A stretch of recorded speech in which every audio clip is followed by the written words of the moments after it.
Ever feel like you're fighting for a good night's sleep? Well, you are definitely not alone. So today we're going to do something interesting. We're pitting an age-old remedy against some super new tech to see if we can, hack our way to the perfect night's rest. So here's the game plan. We're going to start with that classic hot bath theory, and trust me, the science behind it is pretty surprising. Then we'll dive headfirst into the world of modern sleep trackers and really separate the hard data from all the hype. And to wrap it all up, we'll look at how you can combine the best of both worlds. Ready? Let's do this. Okay, so first things first, the hot bath question. This is one of those timeless pieces of advice, right? Something our parents or even grandparents probably told us. You know the one. A warm, relaxing bath before bed is the secret to just drifting off. We've all heard it, but is it just a comforting old wives' tale, or is there actually some real, hard science behind it? So what is the science? I mean, common sense says a hot bath helps because, well, it warms you up and makes you all cozy and ready for bed. But the truth is actually the complete opposite. The real magic here isn't in getting warm, it's in the cool down. Okay, to really get this, we have to talk about what scientists actually measure. They call it sleep onset latency, or SOL for short.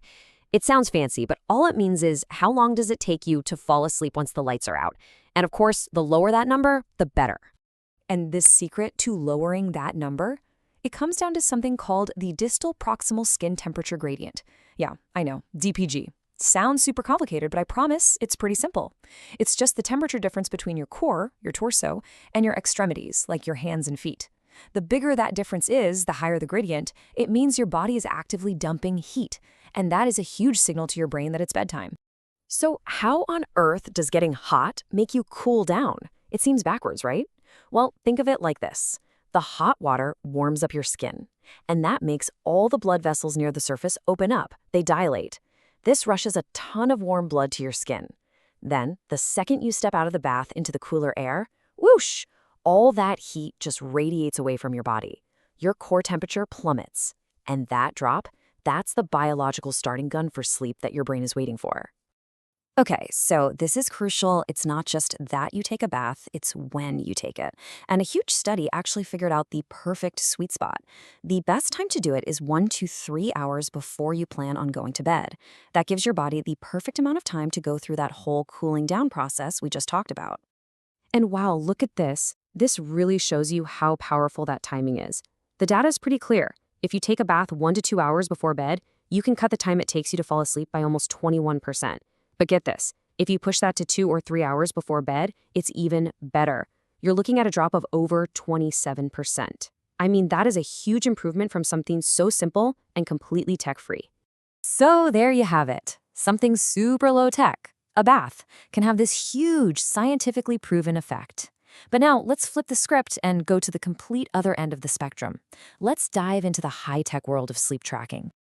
When it comes to sleep tech these days, it pretty much comes in 2 main flavors. First, you've got your wearables. These are the things you actually wear on your body. Smartwatches, rings.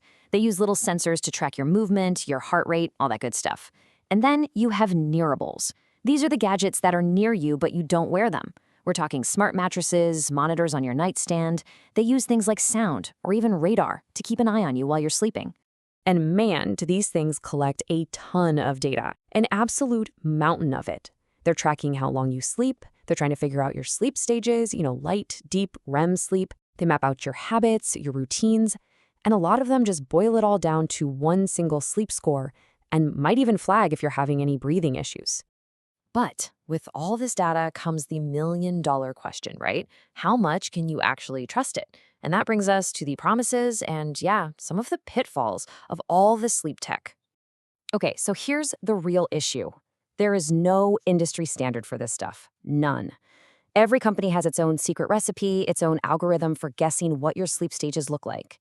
And what that means for you is you could literally wear 2 different trackers on the same night and wake up to 2 completely different reports.